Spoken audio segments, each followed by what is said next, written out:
associations and lake districts all around the state to help them build capacity in the state.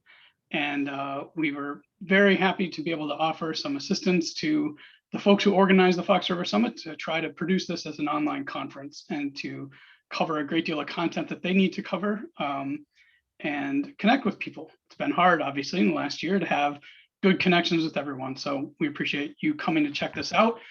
I want to make sure that you understand, it looks like a lot of people have been engaging on the chat on the platform. So I gotta hit pause there real quick. And sorry about that. Good use of the chat over there on the platform. Thank you for that. Over the course of the day, when we're in the platform, we're going to ask you to use the Q&A panel to ask questions. And you'll have an opportunity as we join in with other regional conferences for plenary sessions. You'll be participating just like everybody else, and we'd encourage you to ask questions, but also you get to vote for questions. So pay attention to the Q&A panel. Look for questions that kind of resonate with you, questions that you want to see answered first. And as you vote for them, they move up the list. And so it's sort of democracy in action here. You get to influence how the day goes. And then at the end of the day, we're going to go into a full-on interactive Zoom with you. We're going to invite all the participants to come into breakout rooms. So we're really excited about that. And I'll be helping Tom sort of navigate how that's going to work. So without any further ado, I want to hand things over to Tom Slawski. He is with the Southeast Wisconsin Regional Plan Commission. He's been a good friend of the Lakes and Rivers Partnership for many, many years. And I'm just happy to be here with him. Tom?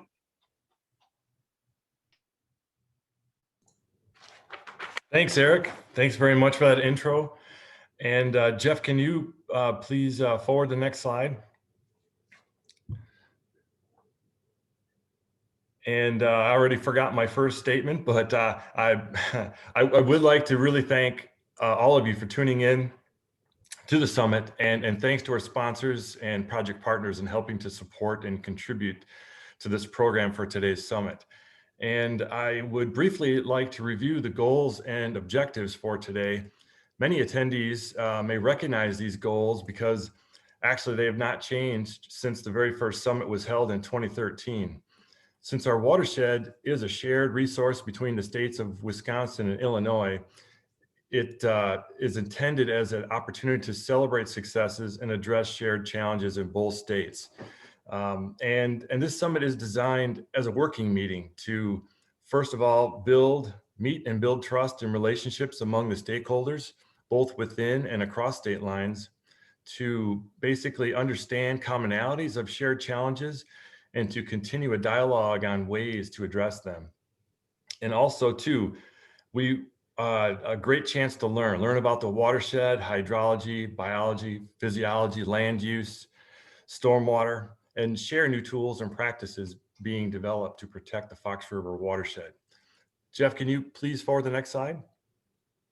And with all this, you may recognize collaboration is key to all our successes so far. And the summit has really been a tool to help foster that partnership and collaboration. And I just wanted to share, for example, past attendees may remember that in 2019 here, that we were fortunate to be able to get Todd Ames, the newly appointed Assistant Deputy Secretary of the Wisconsin Department of Natural Resources, to discuss his agency's acknowledgement and support of our collective efforts to protect the Fox River. And he also shared his collaborative vision and challenges for the future. And with that, we always strive to balance our program between the states.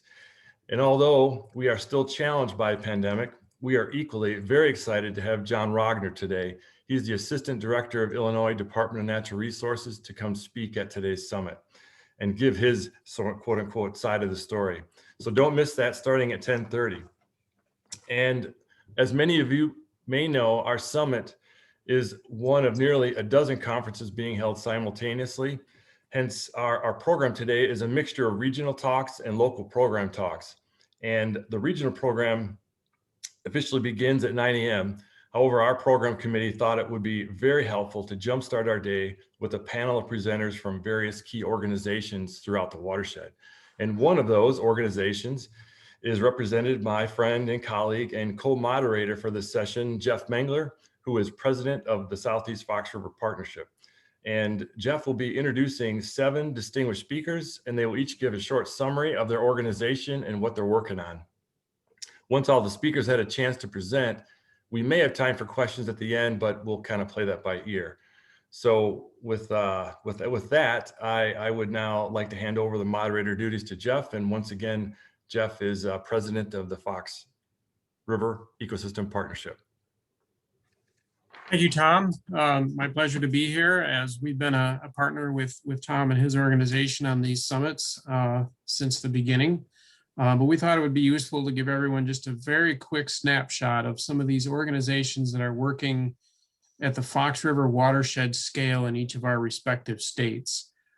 So without further ado, we're going to start out with a group called the Fox River Study Group. Dr. Cindy Screwcrude is their chair of the study group. She's recently retired from the Sierra Club, but continues to serve our area as chair of the Fox River Study Group. So I will turn it over to Cindy.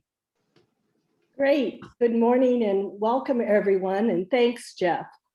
As Jeff said, I've been lucky to chair the Fox River Study Group for now quite a long time. It was 20 years ago when representatives of environmental groups and wastewater agencies told the Illinois EPA that we wanted to work together on a cleanup plan for the Fox River in Illinois. Back then, new data showed problems with dissolved oxygen dropping below state standards in the most populated parts of the watershed. And as you can see on this map, now the Illinois EPA has identified nutrient-related impairments for many of the Fox main stem reaches in our study area. Our study area is the southern half of the watershed, extending from the large Stratton Dam in the city of McHenry to the mouth of the Fox at the Illinois River in Ottawa. Note also the many dams located in this stretch of the Fox.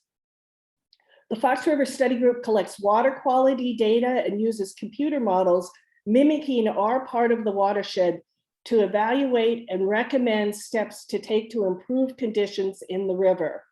Our 2015 Fox River Implementation Plan, or called FRIP for short, calls for all major wastewater facilities that were not already moving phosphorus from their discharges to achieve a 1 milligram per liter annual average discharge of phosphorus by 2022. And major wastewater facilities are those that treat 1 million gallons or more of wastewater per day. These upgrades are underway and will cut phosphorus loads in our part of the river by 75%. Using updated modeling tools and additional water quality, chlorophyll, and sediment oxygen demand data, we are now in the process of studying further measures to resolve low oxygen and nuisance algae impairments. We're evaluating additional reductions in phosphorus inputs and dam removal opportunities. And we'll talk more about our results to date in a breakout session at 11:30 a.m. So hope you'll join us then. The Fox River Study Group is funded by annual donations from municipalities in the watershed. We also seek out grant funding. Our 9-member board represents a diversity of interests with seats held by municipal and county governments, water reclamation districts, and environmental and watershed groups. One of those groups is the Fox River Ecosystem Partnership that you will hear more about in the next update. So turning it back over to you, Jeff, and thank you. All right, thank you, Cindy. And that was very nice of you to pass it back to me so that I don't have to introduce myself too much. But again, my name is Jeff Mengler, and I work actually for a company called Hain Associates, but I'm here today as president of the Fox River Ecosystem Partnership. FREP, as it's known for short, is a watershed-based nonprofit that was established back in 1996. Originally formed under the Illinois DNR's Conservation 2000 program, FREP has outlasted dozens of similar ecosystem partnerships that once existed. Historically, we've served as a conduit for federal and state dollars coming into the watershed for various projects. I added up that we had brought in about $10 million for projects at one point. Today, in a little bit different world, FREP continues to meet on a monthly basis, alternating months with a general membership meeting that has a topical program, and then our new networks that are often field tours or other hands-on experiences. Our goal is to continue to find relevance and impact by sharing the latest successes and lessons learned across the watershed. The mission of the Fox River Ecosystem Partnership is to promote, preserve, protect, and enhance the natural, cultural, economic, and recreational resources of the Fox River watershed in Illinois. Our geography is the entire Fox watershed in Illinois, but due to our founding under the Illinois DNR, it stops at the state line, unfortunately. You will hear from our sister organization on the Wisconsin side in just a moment. We have about 75 members, but most of our members are actually organizations such as park districts, municipalities, nonprofits, consultants, water reclamation districts, and the like. And so each member really represents a whole group of people, and that's really how we were set up from the beginning. We've recently seen more of an increase in individual memberships as friends of FREP. Our geography covers 1,720 square miles in 9 counties. We have over 400 lakes in that area, 13 dams on the main stem Fox River, which Cindy mentioned. And then, of course, the Fox River provides potable water for over 300,000 people within our area. Our major recent initiatives include the fabulous Fox Water Trail, which started as a result of the Fox River Summit. We all had a session where we heard from the National Park Service on this program they had and decided it was something we wanted to pursue. And so it's been a great thing. We unveiled our webpage at the summit a couple years ago. Another initiative is our participation annually in the One Earth Film Festival. And we will be screening a film for that festival again this year. It will be on Saturday at 11 o'clock. We're going to show you a little trailer of that film at the end of the day today, just to pique your interest in that.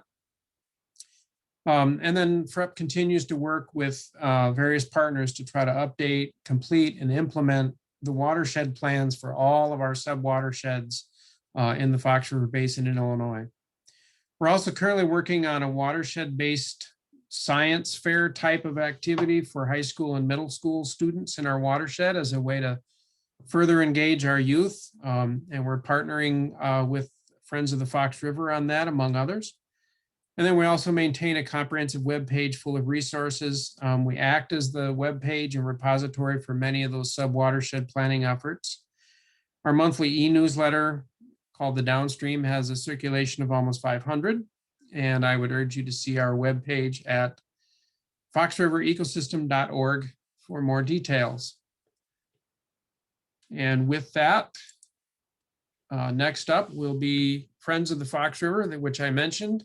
Gary Swick is their president, and he will provide some remarks about their organization. Gary? Hello, friends. Am I on? Can you hear me? We can hear you, yes. Okay, great. Hi. Well, everyone in the watershed is a friend of the Fox. Some are great friends and some are not so great. 1 million of us are givers to the Fox River through our contributions of wastewater and stormwater, and hundreds of thousands of us are takers through our drinking water providers and a variety of recreational opportunities that we passionately enjoy. Friends of the Fox River was founded to give all the friends of the Fox a unified voice. For 30 years, we have been at work creating a watershed of caretakers. The one thing that differentiates the Friends from other sister organizations is that our jurisdictional boundaries are the entire watershed. The Friends of the Fox River's founding vision states that healing the Fox River could not be done piecemeal and would require a whole watershed approach. This has been a geographic, political, and organizational challenge, but we have been making large impacts and growing our network. We're excited that the Fox River Summit, fabulous Fox River Trail, and some initiatives that we'll learn about today are joining us in ignoring a state line and other non-watershed borders. About us, Annually, we get boots on thousands of students and guide them into their local streams to collect data and build stewardship. Maybe you could recommend a school for us to serve. From the beginning, we have worked for dam removal to restore river health. And so let's get the dams falling like dominoes pretty soon, we hope. And we actively engage the public through education, canoeing, and celebratory cleanup events like our annual It's Our Fox River Day. And we hope you'll join us for some fun on the Fox. Please visit our website at friendsofthefoxriver.org and consider joining our team. You can begin your friendship with us by following us on Facebook and Instagram, volunteering at events, or becoming a member. Or you can help us fix the Fox by organizing a cleanup or celebration event for It's Our Fox River Day on September 18th. You can learn more about this watershed unifying project in a breakout session on Recreation Today, or on our website, or by contacting us directly for a deeper discussion. We hope you'll join us in our watershed-wide quest to keep on fixing the Fox. Thank you for your interest, your efforts, and attending the Fox River Summit, and let's unite for the whole watershed. Thank you. Thank you, Gary. Very well. Next up will be the Fox Valley Sustainability Network. Originally, we'd hoped to have Gary Cunine, who kind of serves as its leader, speak to us about it, but he wasn't available. So Karen Ann Miller, who's a senior planner with Kane County, one of the founding organizations of the Sustainability Network, will tell us a little bit about this organization that may be one of the lesser known of these organizations that we're featuring today. Karen? You're still muted. There you go. Good Perfect. morning. The Fox Valley Sustainability Network was founded about 5 years ago. We bring together the public and private sectors from around the Fox Valley to cut across boundaries and create a healthy, sustainable, and vibrant Fox Valley. We work on environmental, economic, and quality life issues and projects within the Valley. The network marries a strong communications infrastructure with a series of action-oriented events to connect the dots to remake our communities and create an environmentally sustainable region. To be successful, we'll need your help and participation. Throughout the pandemic, we have continued to hold bi-monthly forums that have been virtual, of course, but we've addressed a variety of topics such as solar energy, climate change, green infrastructure, plastics, and transportation issues. We will continue to be holding our bi-monthly forums, and our next one we anticipate will probably be in April, and the topic will probably be climate change. So please contact us at the Fox Valley Sustainability Network.com. That's our website where you can find further information about our upcoming events. Thank you. All right, thank you, Karen. Next up is our sister organization, the Southeast Fox River Partnership. Tom Slawski serves as its president. Today we will hear from Ben Johnson, who is its vice president. Ben. Hello, I'll add a few details that Tom and I would definitely repeat ourselves a lot when we talk about the Southeastern Fox River Partnership. The partnership formed in 1998, and in Wisconsin, the Fox River Basin is home to 500,000 people, over 700 miles of streams, and 1,000 square miles of land, which 11% is wetlands. The main goal of the Southeast Fox River Partnership is to present the Fox River Summit every year. That's really our underlying project that we work on every year. And through that summit, collaborations are built, which we would like to further facilitate, mainly because we have that digital infrastructure through our mailing list and our website, southeastfoxriver.org, in order to help connect people. And we'll be critical of ourselves for a minute. We need to do a better job of outside of the summit and communicating these projects and promoting what we call our Fox River Congress, which is on our website, which is where we want to house some of those collaborations, some of those discussions. We need to thank some of our members like Brian and Joe for helping keep us motivated on these projects. And lastly, I just want to mention one of our partnership successes. We just recently closed a Wisconsin DNR grant that helped us establish and build the Fox River Water Trail. And all deliverables were met for that. And now we can focus on our next big endeavor, which is going to involve some freshwater mussels. And I mean, the summit is really what we put on. So you're seeing what we're all about right now. So I'd like to thank everybody for coming. All right, thank you, Ben.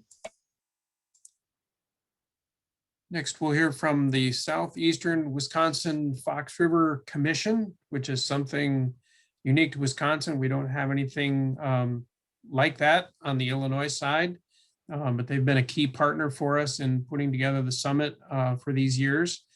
Today, we'll hear from Jim Pendell, who serves as their Secretary Treasurer of the Commission. Jim. Good morning, everyone. The Southeastern Wisconsin Fox River Commission is a statutory commission established in 1997. Our membership consists of 3 county representatives, 13 municipality representatives, giving us 16 voting members, and 2 ex officio members, the Southeastern Wisconsin Regional Planning Commission and the Wisconsin Department of Natural Resources.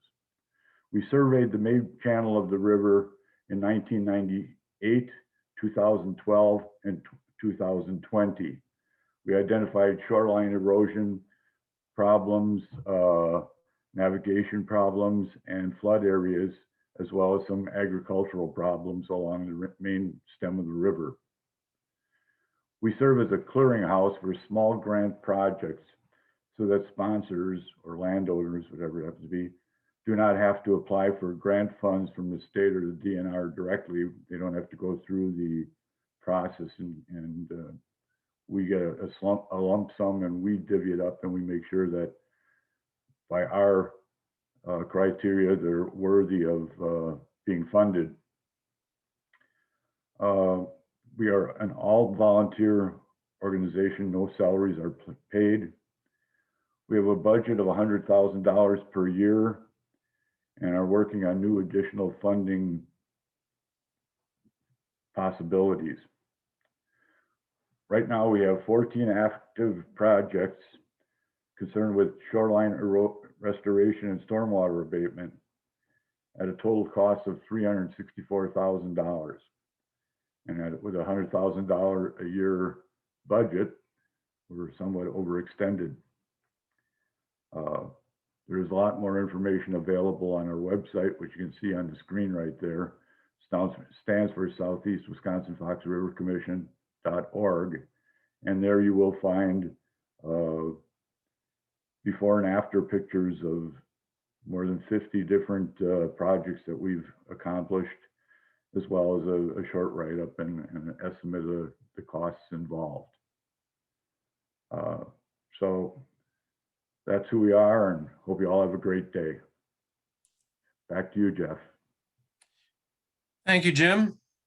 Great oversight. And as you can tell, they have a lot more money than some of the rest of our organizations do to get some things done for our Fox River.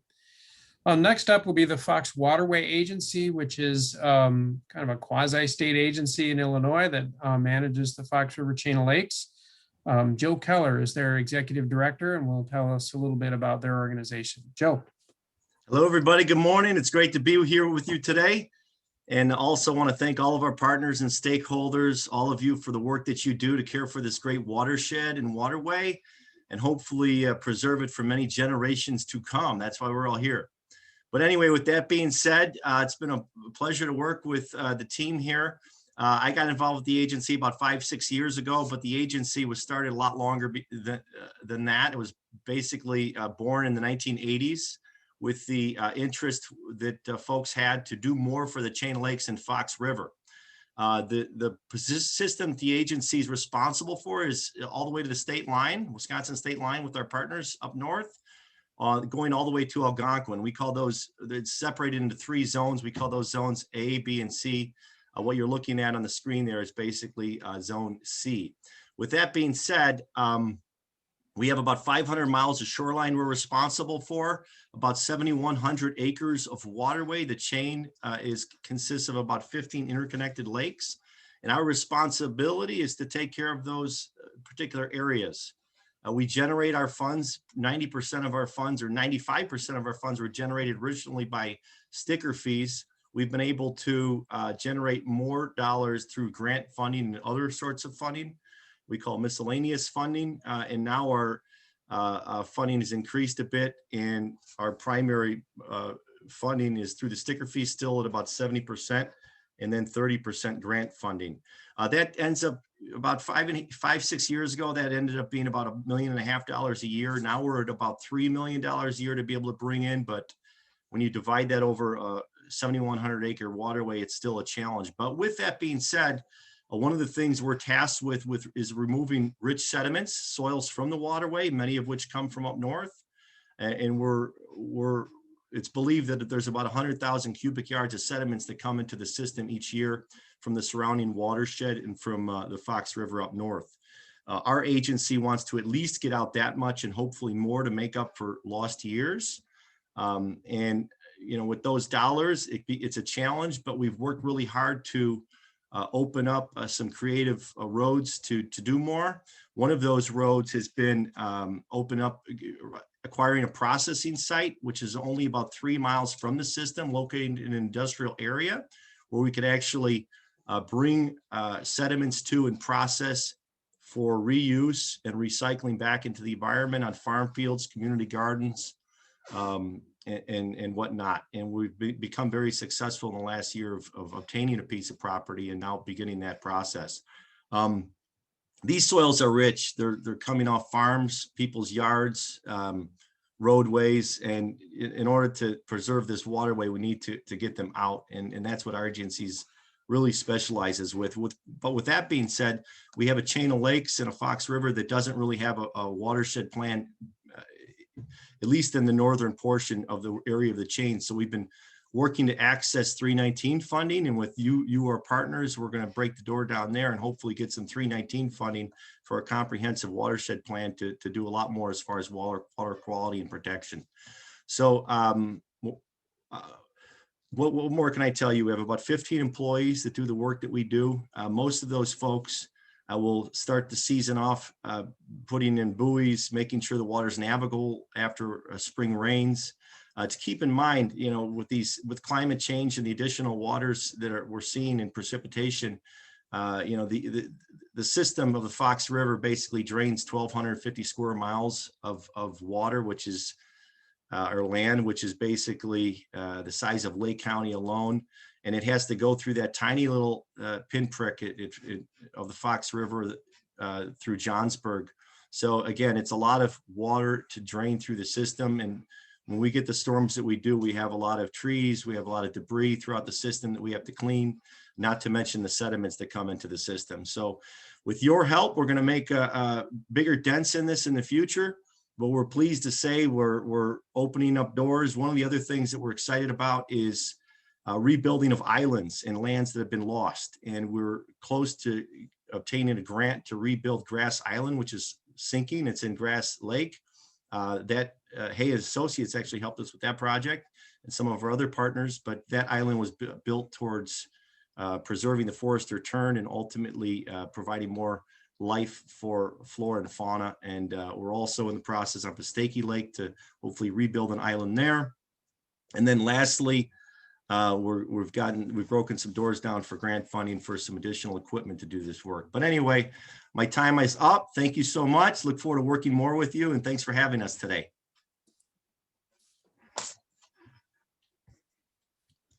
All right, thank you, Joe. Lots going on there, lots going on. And last but certainly not least, the Conservation Foundation has a Fox River initiative, and Jessica Mino, who is their Kane-Kendall County Program Director, will tell us a little bit about that. Jessica. Thank you, Jeff. And good morning, everyone. What an incredible lineup of organizations that we are proud to be working with and privileged to be working with. I am Jessica Mino with the Conservation Foundation. We are a 501c3 not-for-profit organization since 1972, and an accredited land trust. Our mission is to improve the health of our communities by preserving and restoring natural areas and open space, protecting rivers and watersheds, and promoting stewardship of our environment. So far, as an organization, we've preserved over 35,000 acres and nearly 200 parcels. And that includes 43 conservation easements, which I believe is actually up to about 45 as of recently. And we work within 7 counties, primarily Kane, Kendall, DuPage, and Will counties, but we also do some work in DeKalb, LaSalle, and Grundy. And we really strive to have a local community focus. So we have a conservation at home and conservation at work program that really emphasizes the impact each individual can have. We have a conservation in our community program, emphasizing the impact municipalities can have. And we also really work on facilitating partnerships. So specifically within the Fox River watershed, as Jeff mentioned, we've been working to implement the Fox River Initiative over the last 5 years. And this initiative is really to bring awareness to the beauty of the Fox River and therefore raise concern for its health.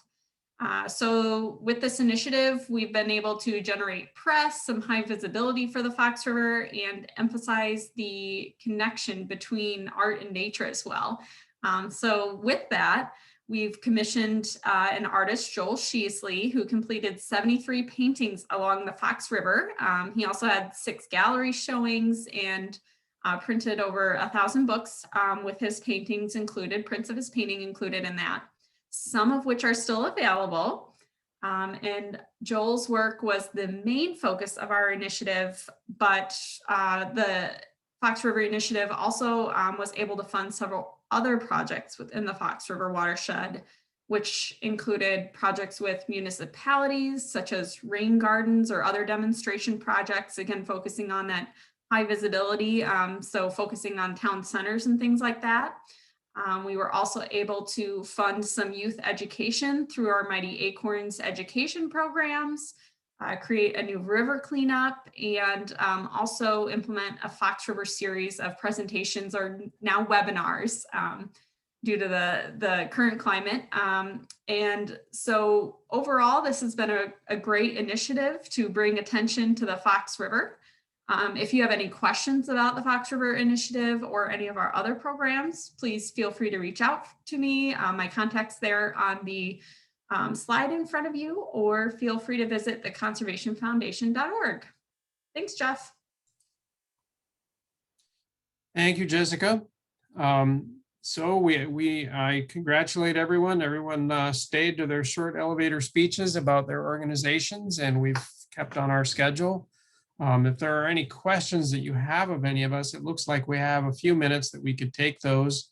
You can type those into the Q&A feature that you see, and then they will appear to Tom and I, and we can relay those to the speakers if you have any questions, which I do not see any posted as yet. Yeah, Jeff, I have a question for you. This is Eric again with the Lakes Partnership. Can Sure. you just briefly say what the status is of, say, a 319 TMDL plan for this watershed? Are you in an implementation mode? Is there a TMDL for the watershed? Describe that for me. I think Cindy would be the best person to answer that. You want to take that, Cindy? Sure. Sure, happy to. So for the southern half of the watershed in Illinois, the study area for the Fox River Study Group, we've talked to Illinois EPA about this when we started out 20 years ago and said, hey, instead of the state agency developing a TMDL for us, how about we, the local stakeholders, work on that for our reach of the river. So the work that the Fox River Study Group is doing is ongoing as an alternative to a TMDL.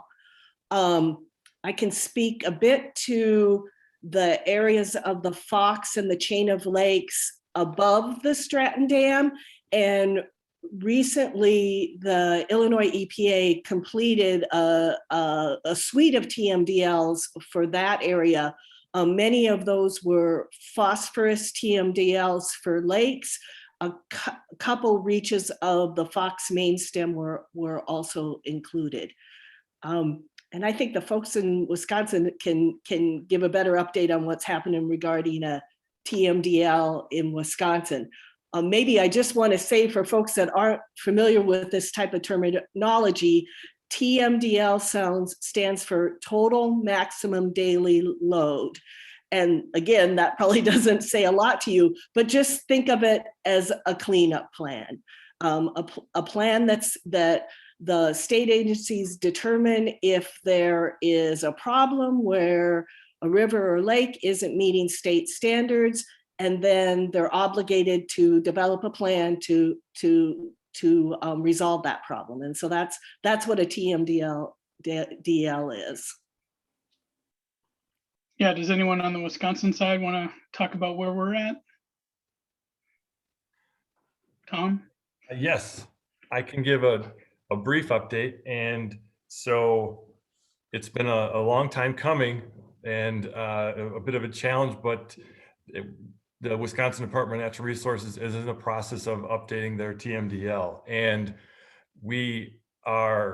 I say collective we, they are in the early phases of data collection at this point in time, and working on calibrating their models and things to do all the sophisticated modeling to assign all of those point and non-point source loads in the watershed. And so just so you know, Nick Lent, we have him today in our program. He is going to be giving us an update on all aspects of not just that program, but also the adaptive management that's been going on with wastewater treatment plant operators on our part of the watershed. So I cannot remember exactly the time of that, but that's within our concurrent sessions at...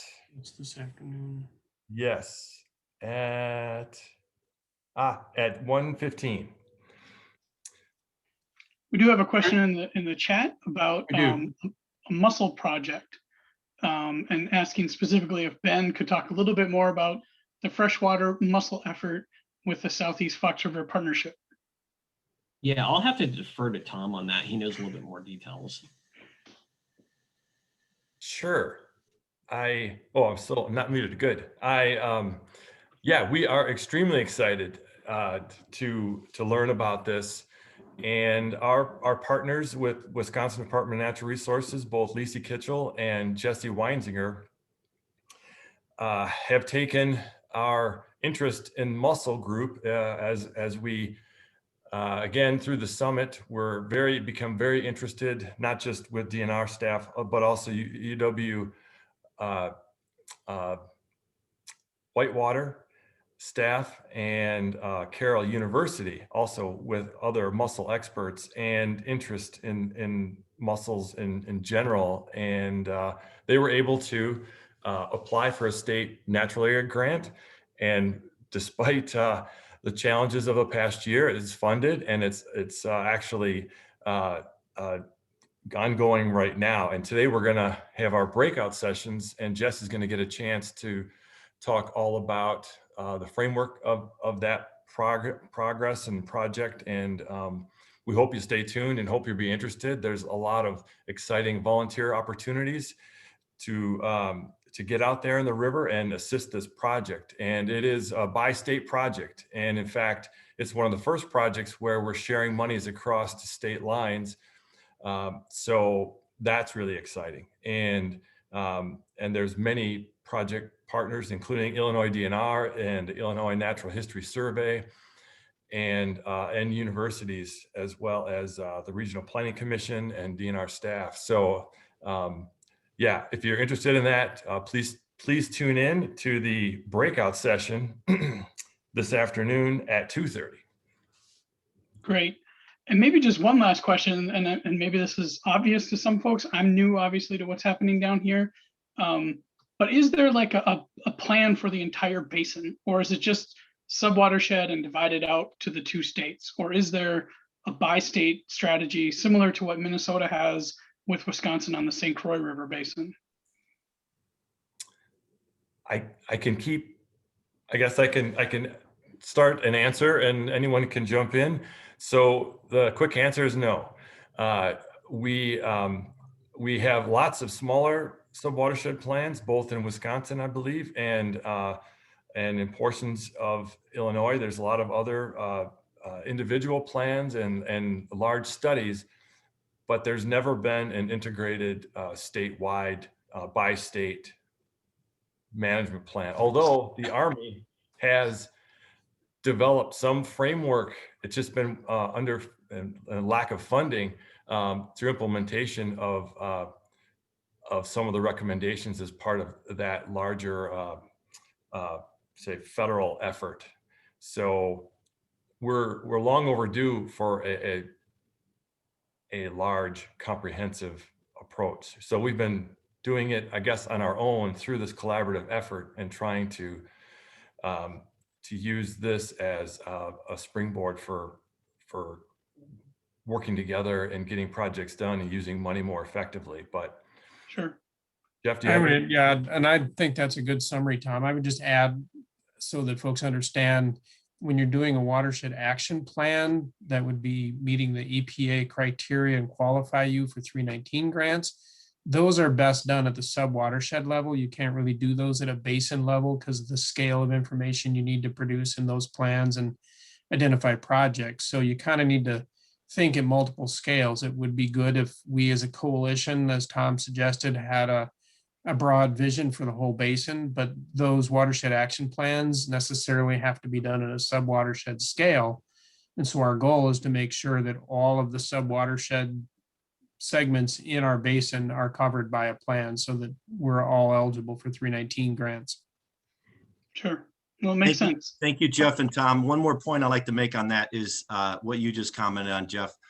And before that, Tom, you had talked about the Army Corps. I think that's what you're referring to. So prior to this year, the Army Corps district, Chicago district, only went to the state line. Now that district has been extended to include the upper part of the watershed.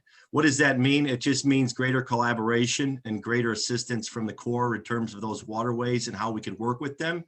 And we're also working with them to get more of a comprehensive study with regards to water flows and how it affects the watershed. So doors are being broken down to create further collaboration, whereas there was more hurdles prior to now.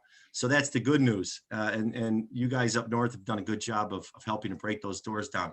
Regarding Jeff's point, the watershed-based plan that we're shooting for as far as the working with Illinois EPA is to cover 4 hucks, which is to simplify it, it's the upper portion of the chain of lakes, the 15 major lakes. Believe it or not, that's the heart of the system in terms of waterway of the Fox River North and South, but there is no watershed plan for that section. So with regards to what our friends are doing up north, in regards to some watershed-based plans that have been done along the river, this would kind of bring both together and really help push a greater cooperative initiative between interstate work. So anyway, thanks, Joe. I hate to cut you off. We do have to I'm end. done. I'm cutting myself off. The next session starts at 9 o'clock. I want to thank all the panelists for getting us started this morning and thank Tom for organizing everyone together. So please proceed. You can leave this meeting basically and go back to the agenda. And on the agenda, you'll see the 9 o'clock plenary session started. So please go over there and check that out. And you all in this room are welcome to just leave this meeting too. I'm going to stay here because I have to pause and close out the meeting. So thank you, everybody. Thank you. Yes, thanks everyone for helping make this a great morning. Nice job, team. Yeah, I think it went really well. Good job. And we'll see you soon. everyone. Thank you. Bye. See you later. Thank you.